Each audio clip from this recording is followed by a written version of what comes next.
Assalamualaikum warahmatullahi wabarakatuh. Alhamdulillahi rabbil alamin. Allahumma salli ala sahibis syamah. Allahumma salli ala sahibil alamah. Allahumma salli ala al-mawsufi bil karamah. Allahumma salli ala al-maqsusi bil za'amah. Allahumma salli ala sayyidina Muhammadin wa ala alihi wa ashabihi ajma'in wa ba'd. Subhanaka la ilma lana illa ma 'allamtana innaka antal alimul hakim. Sahabat, para pecinta Sang Ilahi Rabbi, pendengar radio Susia di mana saja berada yang insya Allah dimuliakan Allah. Kembali sore ini kita akan melanjutkan kajian kita Mimbar Cahaya. Sore ini kita akan mengkaji salah seorang tokoh yang kita akan jadikan salah satu panduan hidup kita menuju cinta Sang Ilahi Rabbi. Beliau adalah Imam Bukhari. Beliau lahir tahun 194 Hijriah. Dan Allah takdirkan Imam Bukhari hidup kurang lebih 62 tahun. Nama beliau Muhammad bin Ismail bin Ibrahim bin Mughirah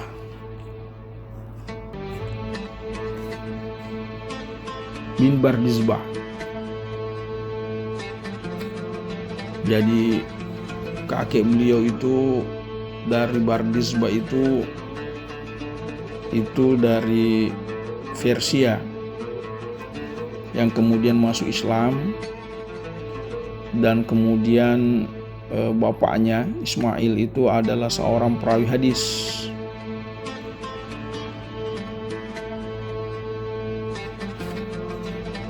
Beliau dikenal Bukhari karena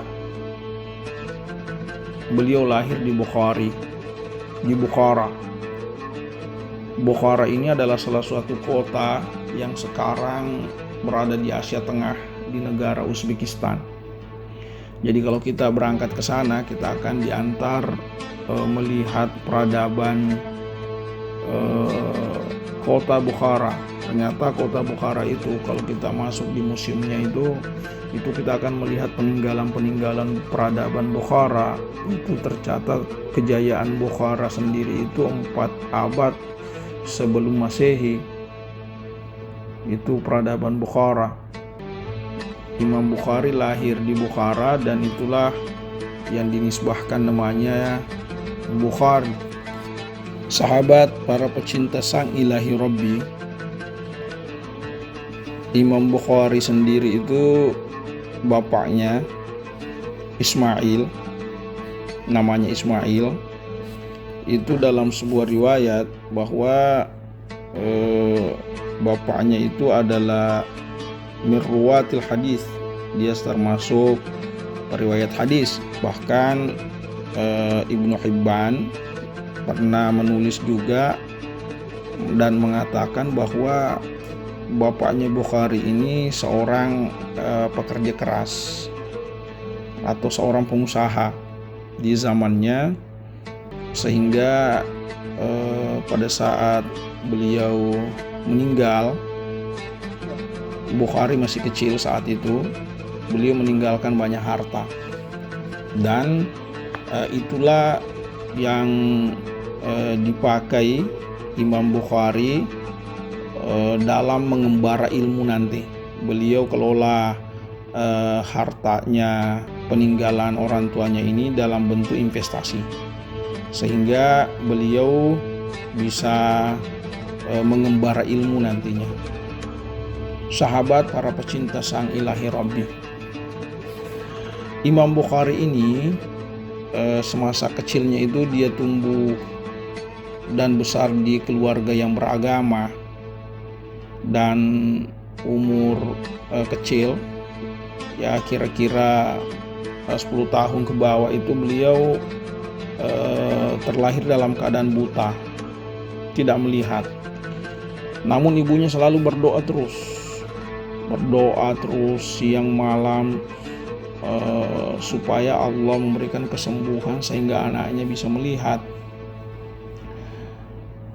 Qadarullah, ibunya melihat dalam mimpi bertemu dengan Nabi Ibrahim alaihissalam, dan Nabi Ibrahim mengatakan dalam mimpinya bahwa anakmu sudah sembuh.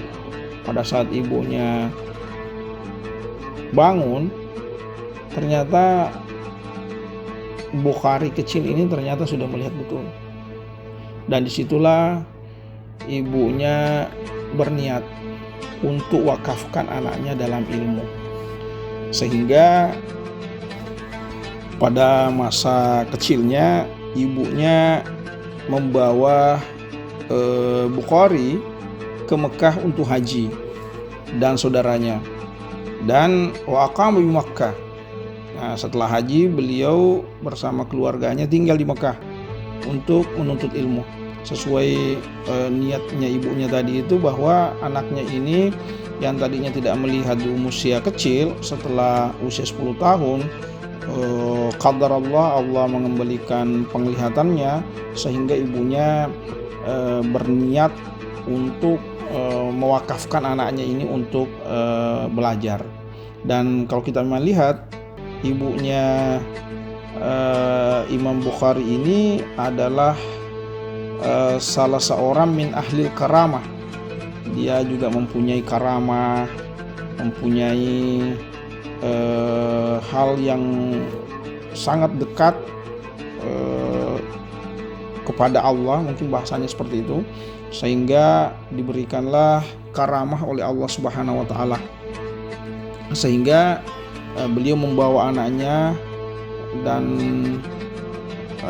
saudaranya Imam Bukhari berangkat ke Mekah untuk haji dan tinggal di situ untuk menuntut ilmu. Dan pada saat menuntut ilmu di Mekah itu ada hal yang luar biasa sama Imam Bukhari. Itu wakana yusahihu li ba'di ahli hadis wa huwa ibnu ihda asyara sana. Jadi pada saat melihat pengajian di Masjidil Haram itu dia mendengar bahwa ini mungkin salah, sehingga Imam Bukhari membenarkan, membetulkan. Padahal usianya pada saat itu hanya 11 tahun. Ya, dia katakan yang kamu katakan ini seperti ini. Hadisnya tidak dari situ, hadisnya riwayatnya dari sini. Dia benarkan, dia betulkan hadis yang dibaca orang itu. Nah, ternyata Masya Allah, Imam Bukhari benar. Dan Imam Bukhari menuntut ilmu itu, kalau kita lihat sejarahnya, dia itu rahala fi talabil ilmi ila Syami. Dia pergi ke Syam menuntut ilmu, Mesir, Al-Jazirah, kemudian Basrah, Hijaz, Kufa, Baghdad. Itu begitulah seorang pengembara ilmu yang sangat mencintai ilmu. Jadi dalam jiwa beliau itu dia punya jiwa cinta yang luar biasa terhadap ilmu. Ya, tentu ilmu ini karena Allah dia mengumpulkan hadis, dan itu yang kita lihat sampai saat ini. Para pecinta sang ilahi Rabbi. Nah, sekarang kita lihat guru-gurunya Imam Bukhari. Ternyata kalau kita lihat beberapa guru Imam Bukhari itu adalah muridnya Imam Syafi'i. Nah, kenapa kita ungkap ini? Bahwa ada beberapa di antara kita tidak mau mengikuti Syafi'i, maunya mengikuti Bukhari. Sementara Bukhari ini belajar dari muridnya Imam Syafi'i. Artinya Imam Bukhari ini adalah murid tak langsungnya Bukhari. Nah, seperti muridnya Imam Syafi'i, dan itu adalah gurunya Imam Bukhari. Siapa itu? Termasuk Imam Humaidi, Ishaq bin Rahawaihi, kemudian Yahya bin Ma'in, termasuk Ahmad bin Hambal, itu guru-gurunya Imam Bukhari, dan itu adalah muridnya Imam Syafi'i. Nah, di sini mungkin ada kekeliruan kita, sebahagian di antara kita, kalau tidak mau bermazhab kepada Syafi'i, hanya mau ikuti Bukhari, tidak mau ikuti Syafi'i. Nah, di sini mungkin ada kekeliruan di antara kita. Ternyata Imam Bukhari ini belajar kepada muridnya Imam Syafi'i. Jadi sanad keilmuan Imam Bukhari itu juga dari Imam Syafi'i. Imam Syafi'i ke gurunya sampai kepada Rasulullah SAW. Nah, coba kita lihat, ada ungkapan gurunya Imam Syafi'i, Waqi. Kita kenal ini Waqi dengan syairnya Imam Syafi'i, syakautu ila Waqi suahibzi. Imam Waqi ini mengatakan ada seorang ulama di masanya itu namanya Sufyan Ats-Tsauri. Dia katakan bahwa inna Sufyan, maksudnya Sufyan Ats-Tsauri ini aqallul khata' fil hadis, sangat sedikit kesalahannya dalam hadis. Imam Ats-Tsauri ini, Imam Sufyan Ats-Tsauri ini hidup di tahun 97 Hijriah. Nah, maksudnya apa? Bahwa jangan kita anggap bahwa Imam Bukhari ini satu-satunya periwayat hadis. Sudah banyak ulama hadis sebelumnya. Nah, termasuk tadi saya sebutkan adalah Sufyan Ats-Tsauri, ya, termasuk Imam Syafi'i. Ini hanya kita mau luruskan saja bahwa ada orang yang tidak mau mengikuti mazhab Syafi'i, hanya mau ikuti Bukhari saja. Pokoknya Bukhari saja.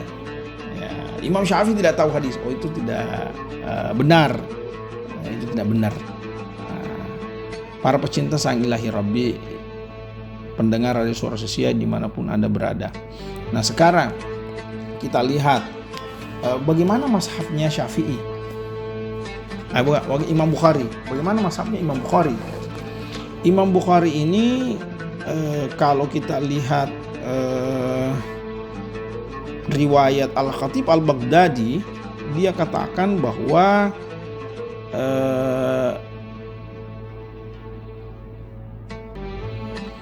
itu banyak mendengarkan hadis, kurang lebih 90, dan termasuk yang disebutkan oleh Tajuddin As-Subki fi kitab Tabaqatus Syafi'i, bahwa mazhabnya Imam Bukhari itu adalah mazhab Syafi'i.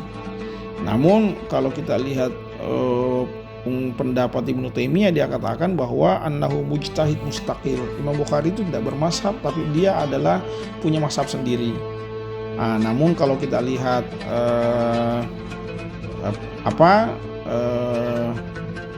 Ibnu Abi Ya'la fi kitabih Tabaqatul Hanabila, dia katakan bahwa Imam Bukhari ini bermazhab Hanbali.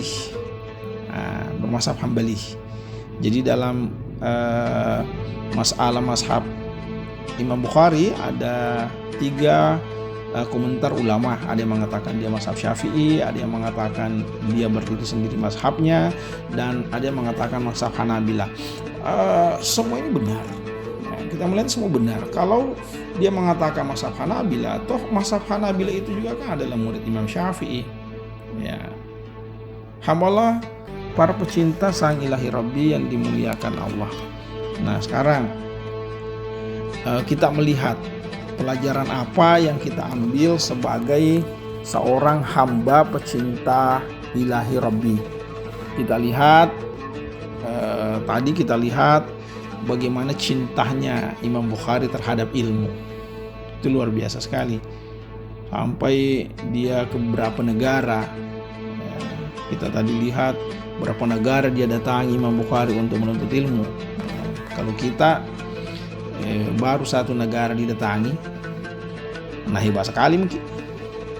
Ya mungkin baru kita belajar di Arab Saudi saja 3 tahun 4 tahun, datanglah kita ke sini, semua masuk neraka, semua dalala, kullu bid'ah dalala, semua dalala, semua salah. Hanya dia yang benar. Ini kan kurang fair sebenarnya. Sehingga terkadang saya mengatakan bahwa kalau kita di An-Nur itu, kita pernah keluarkan beasiswa An-Nur from Azhar to Azhar untuk bagaimana zakat di An-Nur ini kita kirim anak-anak kita sekolah ke Mesir. Ada yang pernah kita kirim, dan hanya satu pesan saya katakan bahwa tidak mesti kembali berterima kasih kepada saya. Saya hanya inginkan Anda pada saat kembali jangan hanya bawa satu hadis saja kembali. Kullu bid'ah dhalalah. Anda kajilah. Ya. Jangan hanya satu tafsir dibaca saja. Hanya tafsir Ibnu Katsir saja yang dibaca itu terus. Nah, masih banyak tafsir yang lain yang harus kita baca. Masih banyak hadis yang harus kita bisa kaji. Ya. Jangan hanya satu hadis saja. Nah, coba kita lihat bagaimana Imam Bukhari itu ribuan gurunya. Ya, dari beberapa negara, bukan hanya satu negara. Nah, itu pelajaran yang pertama. Pelajaran selanjutnya bahwa kalau kita lihat kecintaan Imam Bukhari ini, Masya Allah, cintanya itu, file cintanya yang ada dalam hatinya, kalau mau saya bahasakan itu, dia betul-betul arahkan cintanya ini untuk ilmu. Untuk ilmu yang ujung-ujungnya kepada Sang Ilahi Rabbi. Karena harta yang ditinggalkan tadi oleh orang tuanya itu, ya dia tidak pikirkan. Dia betul-betul untuk ilmu, ya. Nah, dengan pengembaraan itu menjadi pelajaran di kita. Ternyata itu al-ilmu bit-ta'allum. Dan ini juga kan kata Rasulullah SAW bahwa ilmu itu harus dicari. Jadi ilmu itu harus dicari. Jadi muri sapa guru. Muri sapa guru. Tentunya guru sapa muri. Ini konteks ilmu.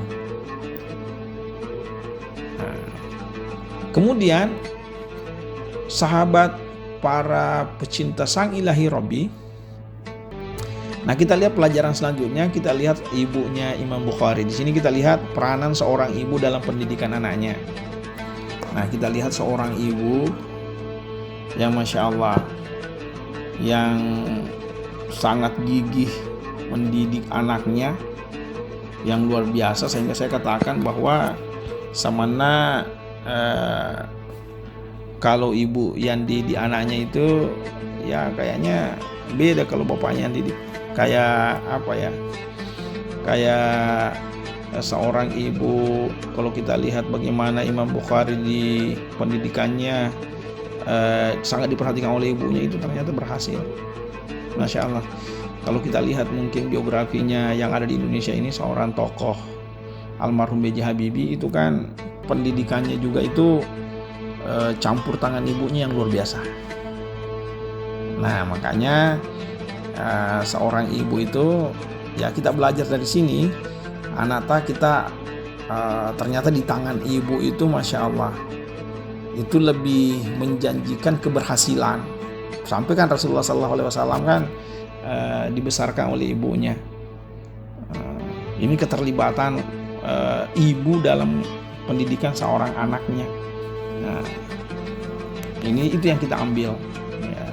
Jadi dari pelajaran biografi Imam Bukhari ini, itu yang bisa kita ambil bahwa seorang ibu, kita lebih aktif lah di pendidikan anak tak daripada aktif ke Facebook, aktif ke sosmed, aktif ke selfie dan kemudian update status lah.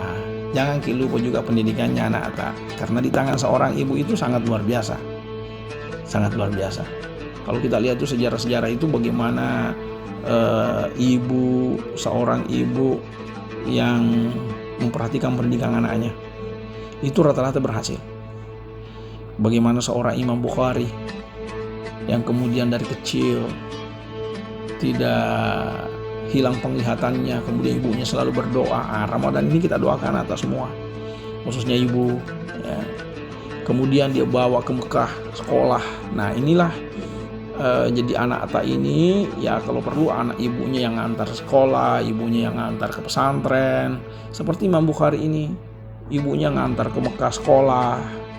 Nah inilah campur tangan seorang ibu dalam pendidikan anaknya. Jadi sekali lagi kalau mau lihat anak Atta berhasil, ibunya ya harus lebih aktif, lebih giat dalam pendidikan anaknya.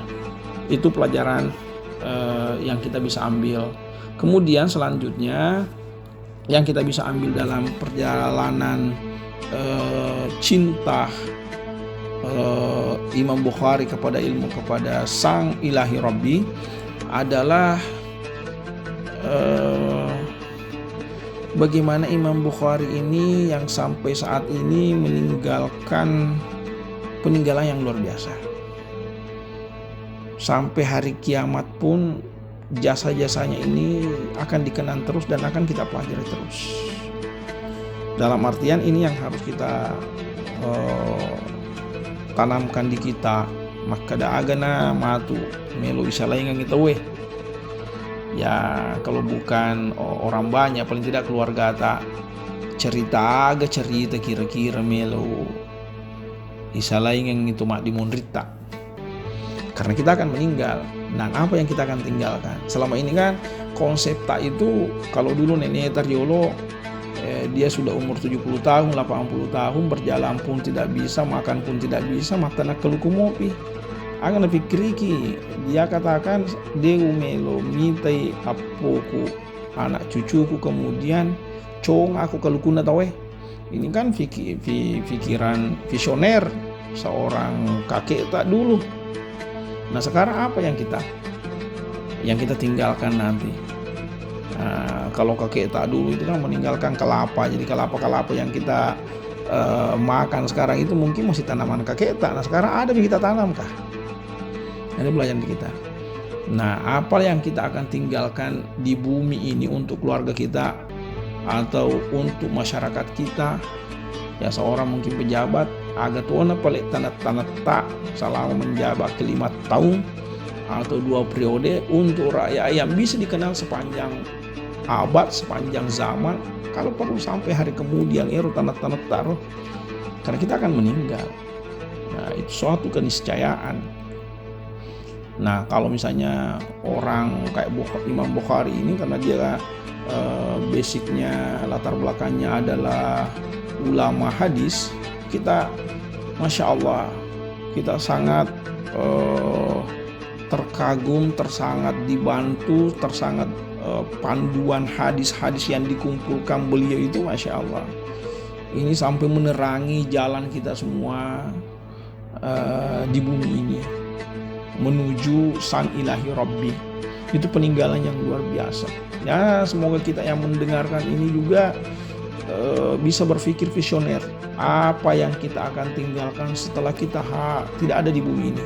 Tentu kalau tidak ada materi, jasa, cerita baik, ya, cerita yang indah untuk orang bisa kenang, orang banyak bisa kenang. Hamba Allah, para pecinta Sang Ilahi Rabbi, itulah yang menjadi salah satu panduan hidup tak dalam hidup ini. Semoga kita termasuk hamba-hamba Allah yang mencintai ilmu, yang mencintai ibadah. Seperti Imam Bukhari itu sholatnya, sholat tengah malamnya, bahkan kalau Ramadan itu kalau kita baca sejarah, dia tamatkan Al-Quran 2 kali, 1 kali kalau siang dan 1 kali kalau malam. Nah, jadi itulah seorang Imam Bukhari, ahli ibadah dan ahli ilmu, dan peninggalannya sangat luar biasa. Semoga ini menjadi panduan hidup untuk kita semua. Allahumma fiqh ila aqwamit thoriq, wabillahi taufiq wa sa'adah, minallahil musta'an wal istiqlan. Wassalamualaikum warahmatullahi wabarakatuh.